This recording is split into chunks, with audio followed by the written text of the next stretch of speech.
Lorsqu'il s'agit de la position du 69, beaucoup de personnes la connaissent, mais assez peu la pratiquent parce qu'il y a énormément de préjugés, de peurs, de complexes au niveau de cette pratique. Et j'ai envie de redorer le blason du 69 et de t'en parler en vidéo. Alors, qu'est-ce que c'est que le 69? C'est une des pratiques les plus connues, les plus fantasmées de nos vies intimes et sexuelles, parce qu'elles nous permettent de vivre à la fois, en tout cas dans un rapport hétérosexuel, une fellation et un cunnilingus. En fait, peu importe son orientation sexuelle, tout le monde peut faire le 69 et c'est extrêmement agréable parce que finalement, on est les deux en même temps à donner et recevoir du plaisir. Donc il y a quelque chose de très excitant à cette pratique-là. Et souvent, ce qui vient empêcher cette pratique du 69, ça va être des préjugés par rapport à la pratique. C'est sale, c'est très porno, je suis pas comme ça. Voilà, donc il y a vraiment des préjugés du jugement. Après, il y a énormément de complexes associés au corps, c'est-à-dire est-ce que la personne au-dessus peut se dire je vais être trop lourde pour mon ou ma partenaire. La personne va avoir en gros plan mes organes génitaux face à son visage, donc il peut y avoir de la réticence à se laisser aller. Il y a le point purement technique, c'est-à-dire mais comment on fait, je ne sais pas trop. Et il y a ce point un peu challengeant de est-ce que je vais réussir à donner du plaisir alors que j'en reçois, parce que finalement ça vient un petit peu me perturber dans l'action.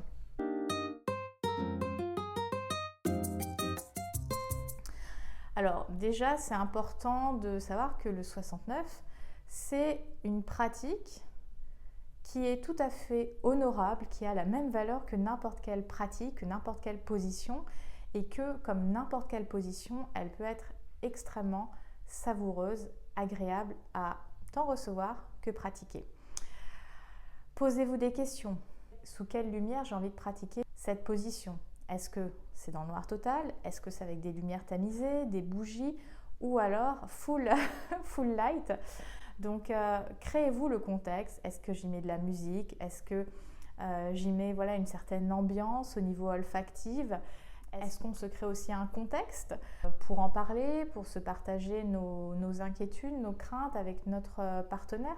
Donc c'est vraiment se créer un contexte où on se sent à l'aise et en sécurité, parce que qu'est-ce qui vient nous saisir à chaque fois qu'on essaye quelque chose de nouveau dans notre sexualité, que ce soit une position, un objet ou autre? C'est cette situation de la nouveauté, de je ne sais pas comment ça va se passer, et donc j'ai peur, je stresse, j'angoisse. Et ces réactions sont tout à fait normales. Elles font que nous sommes tous des êtres humains, mais elles font aussi qu'on reste dans notre zone de confort et qu'on ne va pas forcément explorer d'autres sensations dans son intimité et dans son rapport au plaisir.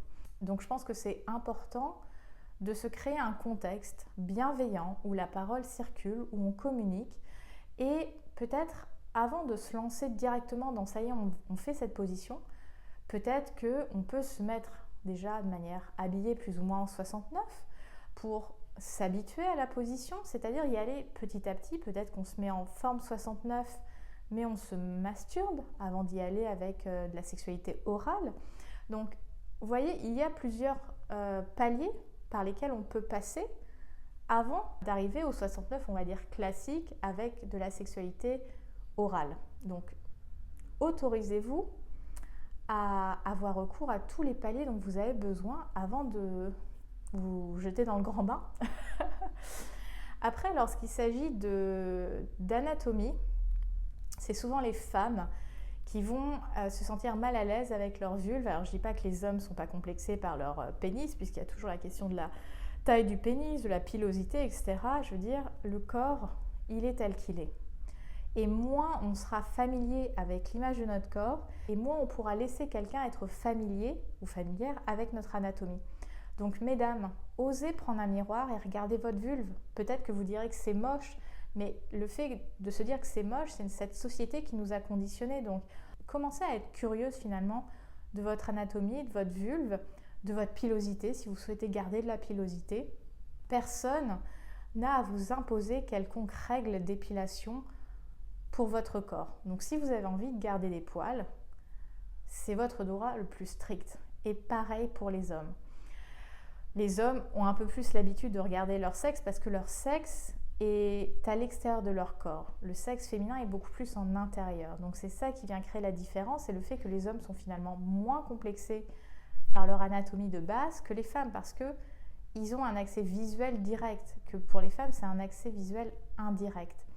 Et je pense que c'est notre responsabilité aussi en tant que femme que d'aller regarder, que d'aller explorer son corps sous toutes les coutures, pour justement être plus à l'aise quand on présente sa vulve à quelqu'un, en fait, tout simplement.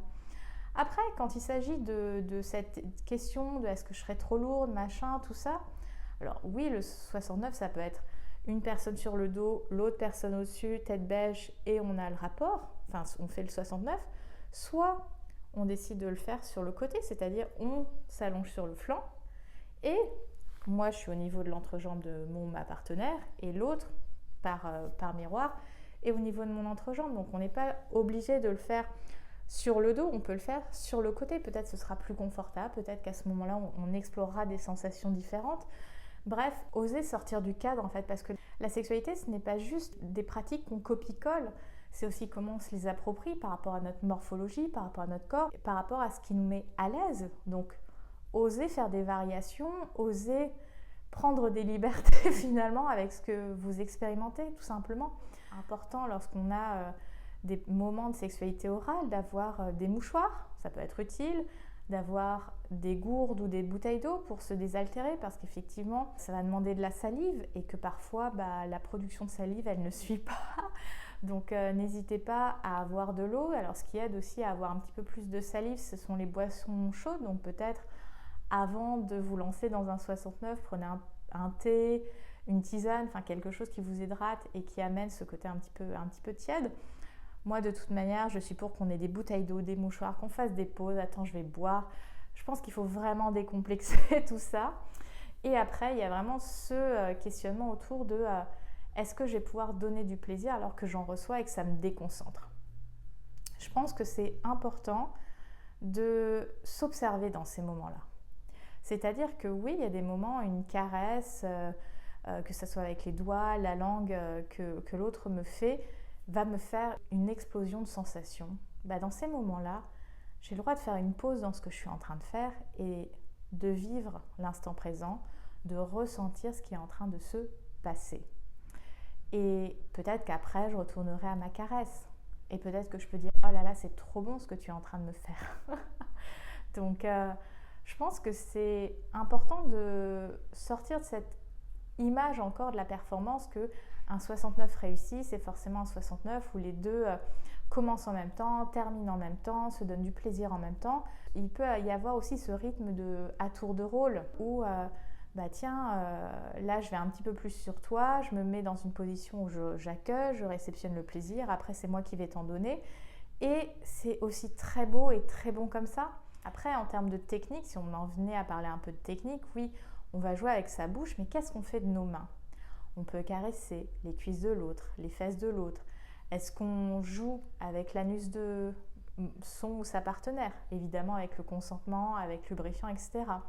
Est-ce que si je suis avec une partenaire donc femme, est-ce que en plus de la caresse buccale, j'y mets peut-être un doigt, 2 doigts pour stimuler de manière interne le clitoris ? À nouveau, on n'oublie pas le lubrifiant pour décupler les sensations et favoriser le soin des muqueuses. Est-ce qu'on y associe des jouets, que ce soit un jouet pénétratif, que des galets vibrants qui viennent stimuler, je ne sais pas, les testicules, l'arrière du genou, bref, tout en fait. Finalement, cette position, elle amène énormément de possibilités et je trouve qu'elle est très intéressante à inclure dans une vie intime, que ce soit à chaque rapport ou pas. Hein, c'est vous qui tirez les cartes et qui composez votre menu intime. Donc, le 69, c'est vraiment une position hyper agréable, tant pour la fellation que pour le cunnilingus, qui amène aussi énormément d'intimité parce que c'est une position où on va être dans, je dirais presque notre plus grande vulnérabilité d'un point de vue anatomique, c'est-à-dire qu'on a les visages très proches de ces zones très intimes, on est dans ce partage buccal, zone génitale, donc forcément on se goûte, littéralement on se goûte, donc forcément ça amène de la connexion. Et ce plaisir mutuel qui est en train d'augmenter, de se manifester. Alors le 69, ça peut être un moment sexuel à part entière où on arrive jusqu'au paroxysme, jusqu'à l'orgasme mutuel parce que ça nous fait tellement du bien et le rapport peut s'arrêter là. Ou alors ça peut être une pratique qu'on utilise dans un moment non pénétratif et après on veut tirer la carte du sexe pénétratif et on va changer et des fois on peut commencer par du sexe non pénétratif, faire du sexe pénétratif et après repartir sur un 69. Enfin, il n'y a pas vraiment de règle, vous pouvez utiliser cette position à n'importe quel moment, que ce soit dans le lit, dans le canapé, à même le sol, dans une cabane dans les arbres, enfin bref, soyez à l'écoute de vos envies, de votre désir. Le 69, c'est une position qui est à mon sens très noble. Elle est très connotée, mais je pense qu'on peut lui redonner toute sa noblesse et toutes les options et possibilités qu'elle nous offre dans notre intimité.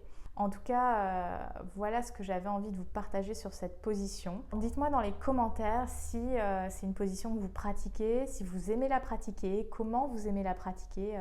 Je suis curieuse de savoir comment vous vous positionnez par rapport à cette position. Elle était bien trouvée celle-ci.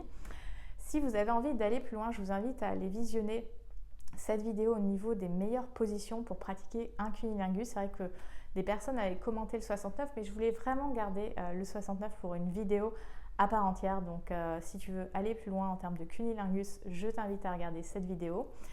Pour les personnes qui souhaitent me suivre au quotidien, il y a tous les liens en box de description, que ce soit Insta, TikTok, le podcast, le site internet. Et puis, si tu souhaites justement aller plus loin avec ton plaisir, te sentir à l'aise dans ta vie intime, développer un érotisme puissant et exaltant, tu peux réserver d'ores et déjà ton coaching de plaisirologie. Le lien de réservation est dans la box de description, mais aussi ici sur l'écran.